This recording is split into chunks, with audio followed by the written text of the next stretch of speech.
Grace. Hi, Abby. I'd like to ask you some questions about books. Okay. First is, how has quarantine affected your approach to reading? Well, I think in the beginning, I couldn't read anything. And then after an initial sort of adjustment period, I decided to try and read a few things that I wouldn't normally read, but I had on hand for whatever reason. And now that we're sort of in, I don't know, what week is it? Oh. I don't know. Whatever. We're back on track, and I think I'm reading about the same, maybe more than I would normally. Mm-hmm. Is it changing the types of books you are interested in? I don't think quarantine is changing that, but I think that because I've had more time on my hands, I'm maybe changing that. Like, I'm thinking about that a little bit differently. Yeah. Who's a new author you've encountered recently that you are excited about? Wow, there's like a few, but I would say, I'm really into this woman named Maria Gainza. She's Argentinian. Is that what you say? Or is it Argentine? I think like both. I also think it's kind of both. But okay. I feel like Argentinian is more regular. Okay. She's from Argentina. Mm-hmm. And she published a book last year, I think, or maybe this year. I can't remember correctly. Called Optic. It's published by Catapult. Love Catapult. Yeah. And it's kind of like a shorter, like, odd book that talks a lot about art. And I guess I'm not really conveying my excitement very well, but it's just like a really refreshing writing style and like an approach to some content that I haven't seen before. And it's also in translation. So I don't know if she's written anything else. I'd be curious if anyone is a fan of her or knows anything more about her, but I would definitely recommend that book, and I would read more by her. How did you find out about it? I think there was two ways. One, I think I might have seen it on the Catapult Instagram, and there was one person on YouTube that reviewed it. It was Camel from Poland. So thanks, Camel. So I would like to ask you about your approach to buying books currently. Okay. Do you have what's your approach to the ethical way to support booksellers, or is there authors you want to support?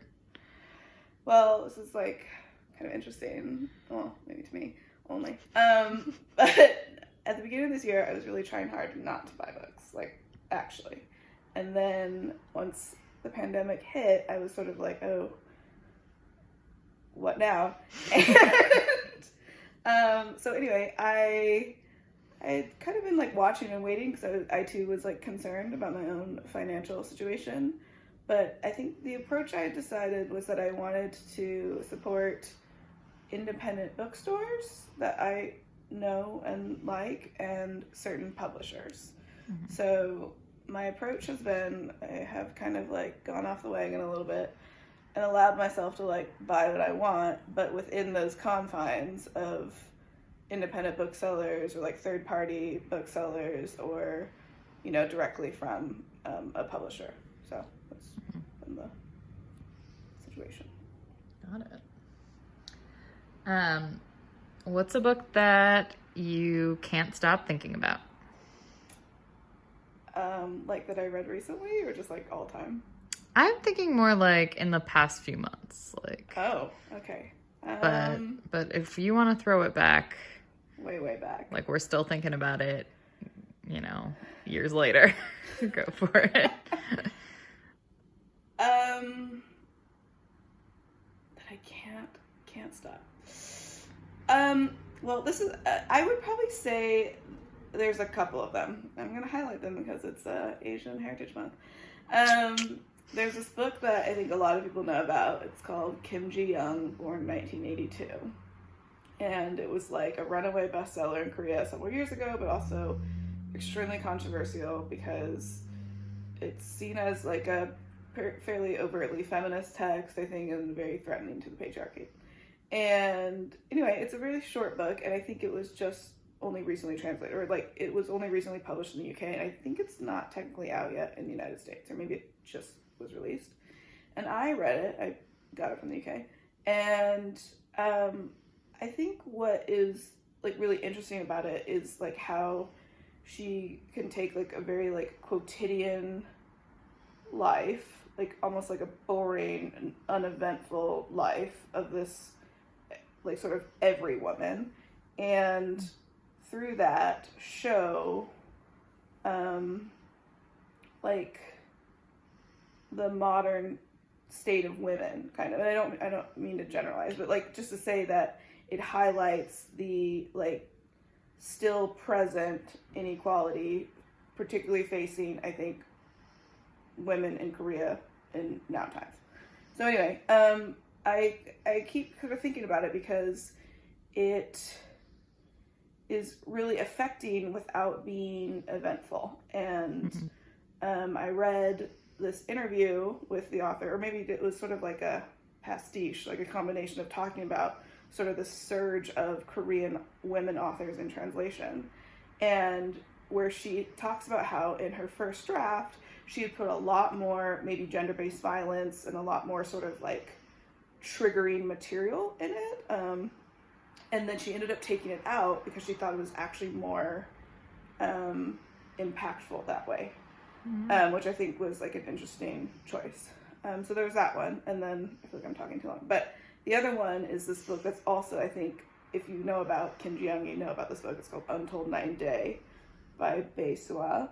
And I read that one too. And it's also like similar, like shorter length, follows a woman sort of like in a day or two of her life. And this one I think is